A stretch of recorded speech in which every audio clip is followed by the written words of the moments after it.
បាទទីតាំងនេះដែរគឺជាបន្ទប់ស្នាក់នៅរបស់បងប្អូន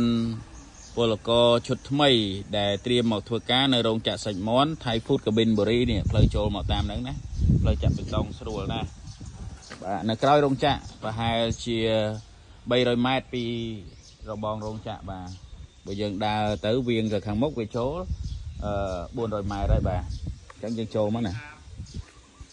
យើងចូលមកអញ្ចឹងមកនេះបន្ទប់ស្នាក់នៅគេទូលាយបាទស្អាត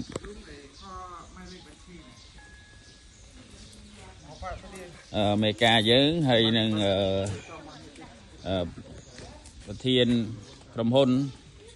ជាប់អេសៀនេះគាត់មកកក់បន្ទប់ឲ្យសម្រាប់បងប្អូនពលករមកស្នាក់នៅថ្មីនេះបាទ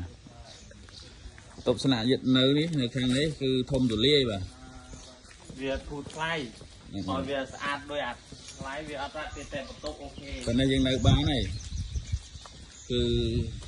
កន្លែងអង្គុយលេងណាមានរឹងអង្គុយលេងក្រោមដើមព្រីងបាទនៅថៃមានដើមព្រីងដូចតែខ្មែរដែរដើមចង្ការីអីដូចគ្នាដើមខ្នោអី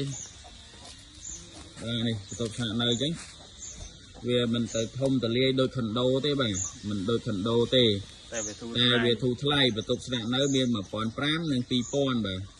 បន្តិចទៀតខ្ញុំនឹងបើកបន្ទប់តម្លៃ1500និង2000អញ្ចឹងបងប្អូននៅលក្ខណៈប្រិយប្រពន្ធក៏ចំណាយហ្នឹងវាតិចដែរបាទនេះយើងមកកក់ត្រៀមសម្រាប់បងប្អូនយើងឈុតវាមានឈុត11នាក់បាទឡើងថ្ងៃទី21នេះហើយនឹងឈុតក្រោយចូលឆ្នាំហ្នឹងក៏100នាក់ដែរ100នាក់